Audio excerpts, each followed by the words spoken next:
I loved Dragon Ball Xenoverse 1. It wasn't a perfect game by any means, but I had so much fun with it, and I saw so much potential that I was beyond ecstatic for Dragon Ball Xenoverse 2. And Xenoverse 2, it's just as much fun as Xenoverse 1. So much so that it's dangerously close to being the exact same game.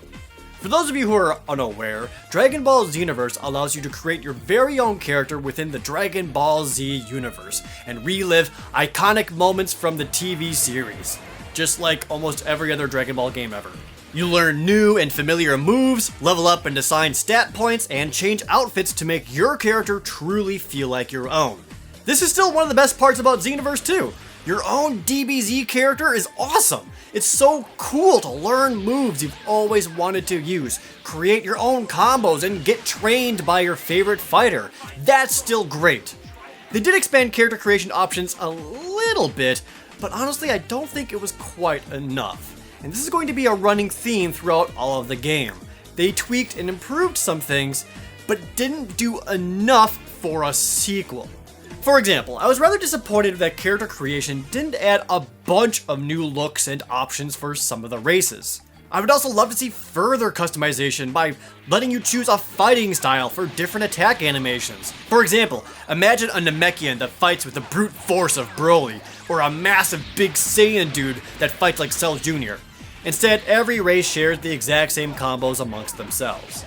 The gameplay is still just as solid as it was in Xenoverse 1. Combos, chases, energy blasts, and quick movements to get behind opponents is still fun, and it becomes really fun when playing co-op. The story this time around involves the timeline being altered by several notable DBZ movie characters, such as Turles, Lord Slug, and Cooler. This also includes a lot of side missions, known as parallel quests, that can be done with 3-player co-op. One of the improvements they made to these is that the requirements for getting the ultimate finish to quests no longer activates randomly regardless of reaching them. You will now always get the extra fights if you do the objectives. However, most of the parallel quests are literally copied over from the first game, and a lot of the story missions are copied over from the first game. It was really hard to shake this feeling of, I've already played this throughout a majority of my time with this game.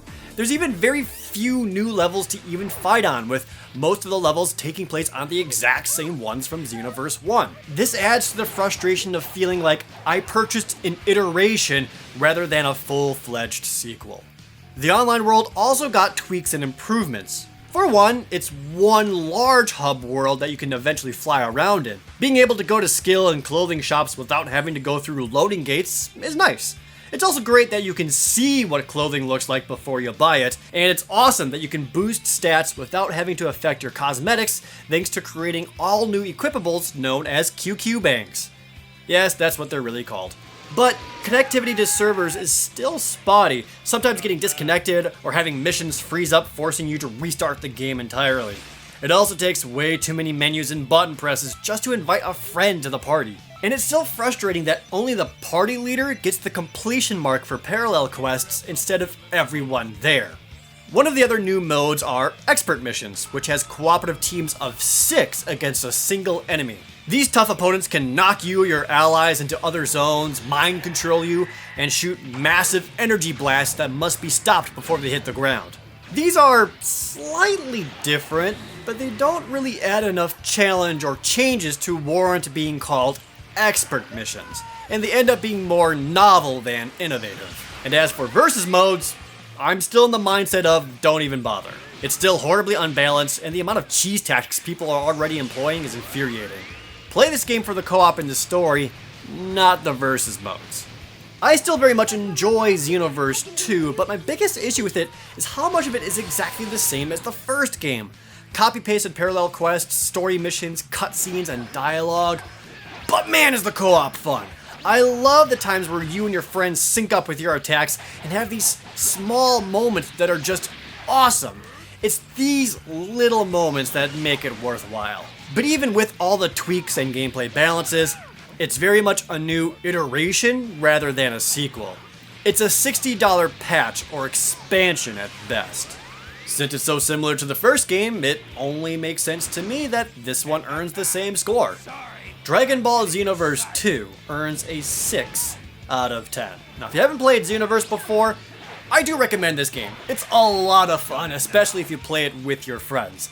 Now, if you're someone who played the first game a lot, wait for a price drop on this one. $30 or so is great for it, as there isn't enough new stuff here to pay full price for it.